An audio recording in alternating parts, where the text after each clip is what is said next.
Hi, this video is with my sage Kayli, and I'm playing Telekinetics. Good. Defeat the Empire's troops and secure those bylands. So those of you that saw my last Telekinetics video, you'll be glad to know that I'm actually using force potency correctly this time. Last time I was using it before using turbulence, but turbulence is an auto crit, so that's a waste. So just putting down the force earthquake.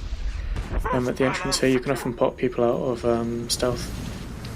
And it also gave our team time to cap an orb over there whilst they were hanging around outside of me.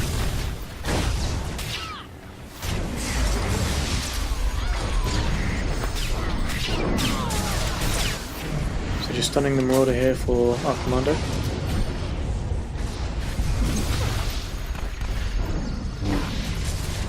In here, instead of standing right in the middle, I move off to the side so that I can easily line of sight any ranged DPS on the other team. And then moving back into the middle when I wanted to have better line of sight myself.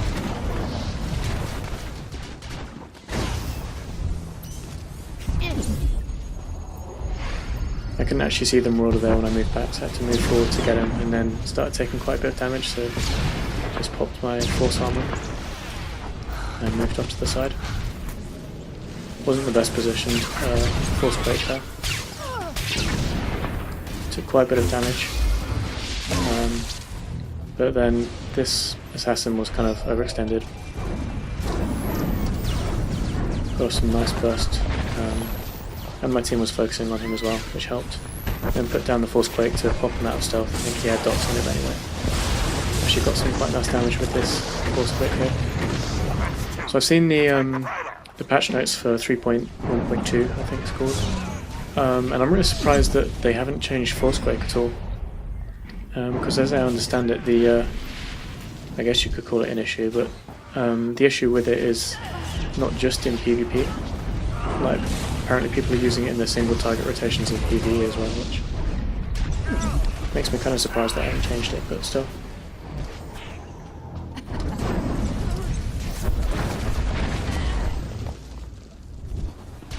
So it can do some crazy damage, and it's not fluff damage when each tick's hitting like 3 or 4k, or 2 or 3k, it's probably more accurate.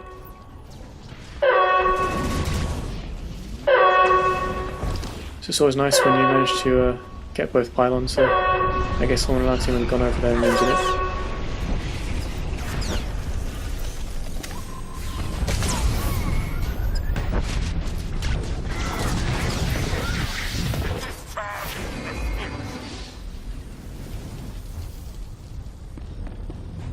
So often when you cap 2 pylons, the other team immediately responds by going to your pylon the next round, which is why I came back out of mid here. Then we've got a 1v1 against an operative. So I stunned him and used my sprint because I wanted to get to the speed booster. I didn't want him running away. Then I managed to stay out of 4 meter range, and there wasn't really much he could do. An operative at level 47 doesn't have amazing mobility. So when I had that speed boost, there wasn't really much he could do to keep up with me. So as I was talking about at the beginning, I used my force potency there after using turbulence so that I got the increased crit chance on the telekinetic wave, but didn't waste one of the charges on my turbulence.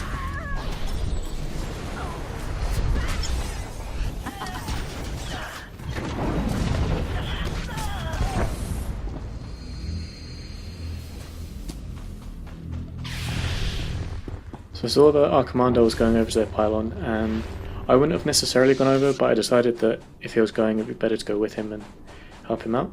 But it looked like they didn't actually have anyone guarding at this point.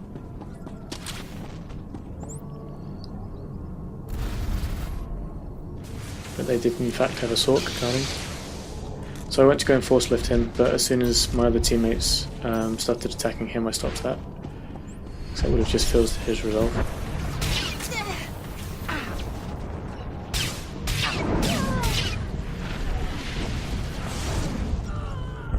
An advantage that Telekinetics has over Marksman is that it's much more mobile. So in situations like this, I think I have an example of it in a few minutes.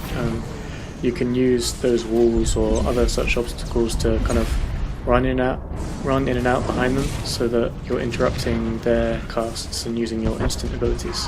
When you use 4 speed, you get 2 instant disturbances as well.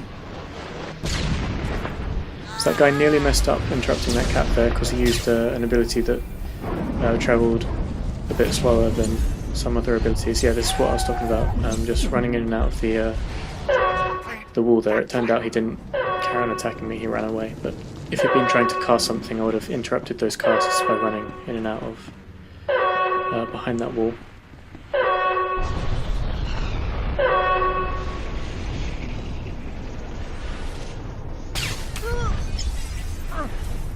So that sniper was actually pretty well hidden up there, but I'd seen him going there, so I had him targeted.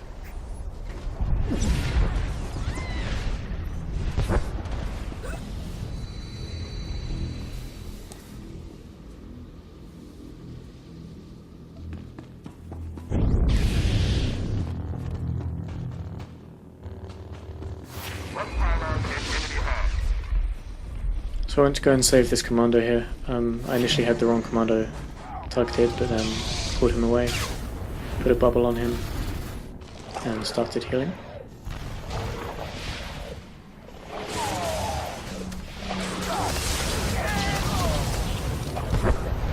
That unfortunately left me very overextended against like 4 or 5 guys, but specking into egress, I think that might be the sorcerer name, but the immunity to movement impairing effects on 4 speed allowed me to get away.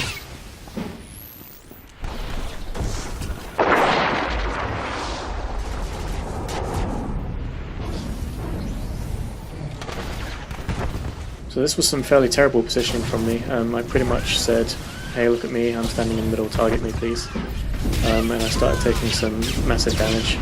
Our healers did a great job keeping me up, but that was terrible positioning from me. I mean, I got some good damage from it, because they were all grouped up nicely on the other team, but that is how not to play a sorcerer, or a sage really.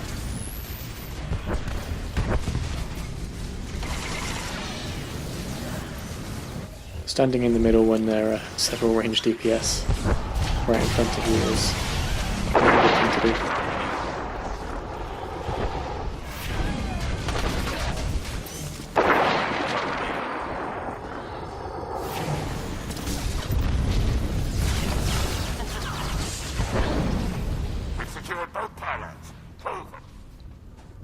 So we got both pylons again.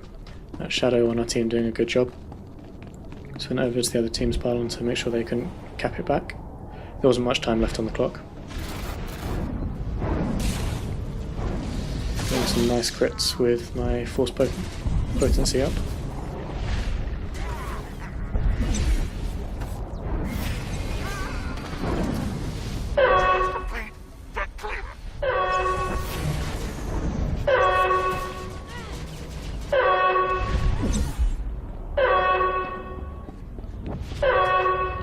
And that's pretty much the end of the game. So I hope you enjoyed this video. I was just kind of playing Telekinetics for fun. I'm not like planning to main it or anything, but if you did enjoy this and want to see more of it, let me know in the comments and I'll see what I can do. I've been playing some Starfighter over the last few days. Not sure if you guys are at all interested. I haven't been recording any, but if anyone is interested, let me know and I'll just record it whenever I play. So as I said, like it if you liked it, and subscribe if you want to see more of my videos, and thanks for watching.